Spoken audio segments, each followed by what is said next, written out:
نحمده ونصلي على رسوله الكريم اما بعد فاعوذ بالله من الشيطان الرجيم بسم الله الرحمن الرحيم رب اشرح لي صدري ويسر لي امري واحلل عقدة من لساني يفقهوا قولي۔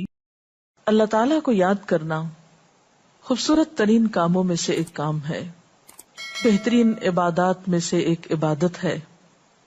قرآن پاک میں اللہ تعالیٰ اس کے بارے میں فرماتے ہیں وَلَذِكْرُ اللَّهِ أَكْبَرُ، اور اللہ کا ذکر بہت بڑا کام ہے، بہت اچھا کام ہے۔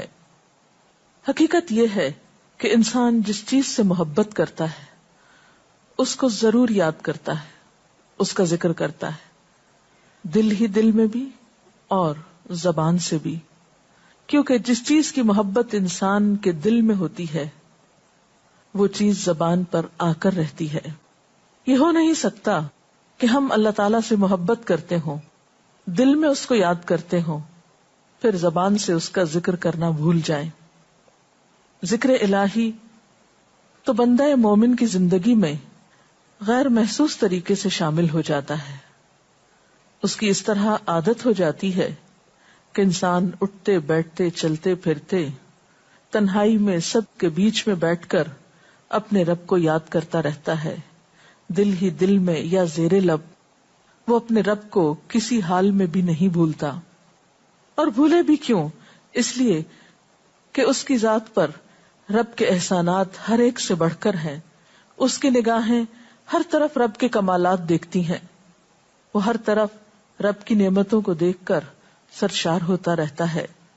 وہ جس طرف بھی نظر اٹھاتا ہے وہیں اس کو رب کی قدرت اور تخلیق نظر آتی ہے، اپنے سامنے، دائیں بائیں، اوپر نیچے، ہر طرف زمین آسمان، جو کچھ بھی بنا ہوا ہے، جو کچھ بھی پھیلا ہوا ہے وہ سب اس کے رب کا بنایا ہوا ہے، پھر وہ اس رب کو کیسے بھلا سکتا ہے۔ قرآن پاک میں اہل ایمان کو ذکر کرنے کی تلقین کی گئی ہے۔ اللہ سبحانہ وتعالیٰ فرماتے ہیں فَاذْكُرُونِي أَذْكُرْكُمْ، تم مجھے یاد کرو، تم میرا ذکر کرو، میں تمہیں یاد کروں گا۔ ایک اور جگہ پر فرمایا وَاذْكُرْ رَبَّكَ فِي نَفْسِكَ تَضَرُّعًا وَخِيفَةً وَدُونَ الْجَهْرِ مِنَ الْقَوْلِ بِالْغُدُوِّ وَالْآصَالِ وَلَا تَكُن مِّنَ الْغَافِلِينَ، اور اپنے پروردگار کو دل ہی دل میں عاجزی اور خوف کے ساتھ اور آہستہ آواز سے صبح و شام یاد کرتے رہو، اور دیکھنا غافل نہ ہونا، یعنی رب کی یاد سے کبھی بھی غفلت اختیار نہ کرنا۔ ایک اور جگہ پر فرمایا وَاذْكُرُوا اللَّهَ كَثِيرًا لَعَلَّكُمْ تُفْلِحُونَ، اور اللہ کا ذکر کرو کثرت کے ساتھ، بہت زیادہ۔ کیوں؟ لَعَلَّكُمْ تُفْلِحُونَ، تاکہ تم فلاح پاؤ، کامیاب ہو جاؤ۔ اس سے پتہ چلتا ہے کہ اللہ تعالیٰ کو یاد کرنا کامیابی کی علامت ہے، اللہ کے ذکر میں کامیابی کی ضمانت ہے۔ مومن مردوں اور عورتوں کی صفت قرآن پاک میں یہی بیان کی گئی ہے کہ وہ بہت زیادہ اللہ کا ذکر کرنے والے ہوتے ہیں۔ سورۃ الاحزاب میں آتا ہے وَالذَّاكِرِينَ اللَّهَ كَثِيرًا وَالذَّاكِرَاتِ، اور اللہ کا ذکر کرنے والے مرد اور اللہ کا ذکر کرنے والی عورتیں جو کثرت سے اللہ کا ذکر کرتی ہیں۔ کثیرن اعد اللہ لہم مغفرۃ واجرا عظیما، اللہ نے ان کے لیے بخشش اور بہت بڑے اجر کا وعدہ کر رکھا ہے۔ اور پھر یہ کہ ذکر کرنے کے لیے کوئی خاص وقت مقرر نہیں، انسان ہر حال میں ذکر کر سکتا ہے، ہر وقت میں ذکر کر سکتا ہے۔ نبی صلی اللہ علیہ وسلم کے بارے میں آتا ہے کان یذکر اللہ فی کل احیانہ، آپ ہر وقت میں، یعنی ہر قسم کے وقت میں، دن میں یا رات میں، صبح میں یا شام میں اللہ کا ذکر کیا کرتے تھے۔ حدیث پاک میں آتا ہے، حضرت ابو موسیٰ اشعری سے روایت ہے مثل الذی یذکر ربہ والذی لا یذکرہ مثل الحی والمیت، رواہ البخاری۔ آپ صلی اللہ علیہ وسلم نے فرمایا اس شخص کی مثال جو اپنے رب کا ذکر کرتا ہے زندہ انسان کی طرح ہے، اور اس کی مثال جو اپنے رب کا ذکر نہیں کرتا مردہ شخص کی طرح ہے۔ گویا ذکر کرنے والا اور نہ کرنے والا، ان دونوں کے درمیان اتنا ہی فرق ہے جتنا ایک زندہ اور مردہ انسان میں فرق ہوتا ہے۔ اور یہ فرق کتنا بڑا ہے. یعنی انسان تو وہی ہوتا ہے، لیکن زندہ انسان میں اور مردہ انسان میں زندگی اور موت کا فرق ہے. بالکل اسی طرح جو شخص اپنے رب کو یاد کرتا ہے، اس کا ذکر کرتا ہے، اس کے اندر ایک زندگی ہے، اس کے اندر ایک خاص خوشی ہوتی، اطمینان ہوتا ہے. اور وہ جو نہیں کرتا، اس کا دل مردہ ہوتا ہے، اس کے اندر زندگی کی کوئی امنگ نہیں ہوتی. ایک اور حدیث میں آتا ہے، نبی صلی اللہ علیہ وسلم نے فرمایا، اللہ تعالیٰ فرماتا ہے، میں اپنے بندے کے خیال کے مطابق ہوتا ہوں یا خیال کے ساتھ ہوتا ہوں. جو خیال وہ میرے بارے میں رکھتا ہے، میں اسی کے مطابق اس کے ساتھ معاملہ کرتا ہوں. اور میں اس کے ساتھ ہوتا ہوں جب وہ مجھے یاد کرتا ہے. گویا ذکر کرنے والے اللہ کی مدد کے مستحق ہوتے ہیں. یعنی اللہ ایسے بندوں کے ساتھ ہوتا ہے جو ذکر کرتے رہتے ہیں. اگر وہ مجھ کو اپنے دل میں یاد کرتا ہے تو میں بھی اس کو اپنے دل میں یاد کرتا ہوں. اور اگر وہ مجھے کسی جماعت میں بیٹھ کے یعنی کسی گروپ میں یعنی پبلک میں بیٹھ کے یاد کرتا ہے تو میں اس کو اس سے بہتر جماعت میں یاد کرتا ہوں، یعنی فرشتوں کی جماعت میں یاد کرتا ہوں. تو گویا فاذکرونی اذکرکم، تم مجھے یاد رکھو میں تمہیں یاد رکھوں گا. تو جو شخص بھی یہ چاہتا ہو کہ اللہ تعالیٰ اس کو یاد رکھے، اس کی مشکل میں اس کی مدد کرے، تو اس کے لیے کیا ضروری ہے کہ پھر وہ ذکر کرتا رہے. اور ذکر تمام عبادات کو خوبصورت بناتا ہے. مثلا روزہ رکھنا ایک عبادت ہے، لیکن جس روزے میں ذکر الہی ہو اس کا اجر و ثواب کئی گنا بڑھ جائے گا.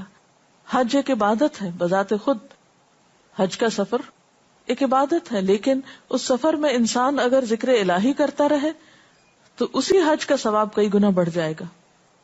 اور نماز تو سراسر ہے ہی اللہ کی یاد کا نام. اقم الصلاۃ لذکری، نماز قائم کرو میری یاد کے لیے. اللہ کے ذکر کا بہترین طریقہ ہے. ایک اور موقع پر آپ صلی اللہ علیہ وسلم سے جب یہ پوچھا گیا کہ سب سے اچھی نماز کس کی، سب سے اچھا روزہ کس کا، سب سے اچھا حج کس کا، سب سے اچھا مجاہد کون، تو آپ صلی اللہ علیہ وسلم نے ہر بار یہی جواب دیا کہ جو اپنے ان کاموں میں ذکر الہی کثرت کے ساتھ کرے.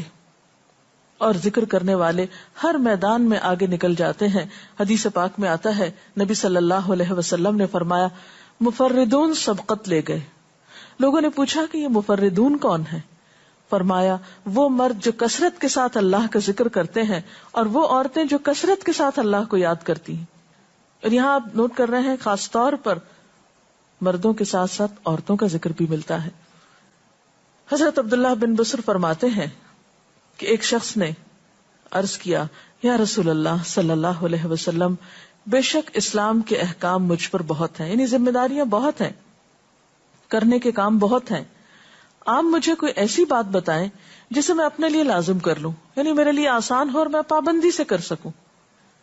تو آپ صلی اللہ علیہ وسلم نے فرمایا، لا یزال لسانک رطبا من ذکر اللہ، کہ ایک چیز پابندی سے پکڑ لو، اور وہ کیا کہ تیری زبان ہمیشہ اللہ کے ذکر سے تر رہے، ہر دم اللہ کو یاد کرتے رہو.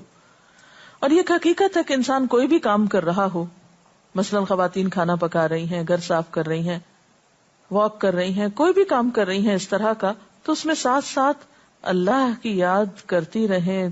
سبحان اللہ، الحمدللہ، اللہ اکبر، استغفر اللہ، لا الہ الا اللہ، ان اذکار کا ورد کرتے رہیں، تو اس میں کام بھی ہوتا رہے گا اور اس کے ساتھ ساتھ اللہ کی یاد بھی ہوتی رہے گی. خصوصی طور پر 2 کلمات ایسے ہیں جن کے بارے میں بہترین اجر کی خوشخبری سنائی گئی. آپ صلی اللہ علیہ وسلم نے فرمایا، کلمتان، 2 کلمات ایسے ہیں، خفیفتان علی اللسان، جو زبان پہ بہت ہلکے ہیں، یعنی پڑھنے میں کچھ مشکل نہیں، ثقیلتان فی المیزان، میزان میں بہت بھاری ہیں، حبیبتان الی الرحمن، رحمان کو بہت محبوب ہیں. اور وہ کیا ہیں؟ سبحان اللہ و بحمدہ، سبحان اللہ العظیم. چلتے پھرتے، اٹھتے بیٹھتے، کام کاج کرتے، تسبیح پڑھتے رہنا، ذکر کرتے رہنا، انسان کے دل کو جہاں اطمینان بخشتا ہے وہاں اس کے کام کو آسان بھی کر دیتا ہے، اور اللہ کی مدد بھی ساتھ ہوتی ہے. اور قرآن پاک میں ایسے لوگوں کے لیے خوشخبری ہے، الا بذکر اللہ تطمئن القلوب، سنو اللہ کے ذکر سے دلوں کو اطمینان ہوتا ہے. اور ویسے بھی میزان میں بہت بھاری نیکی ہے.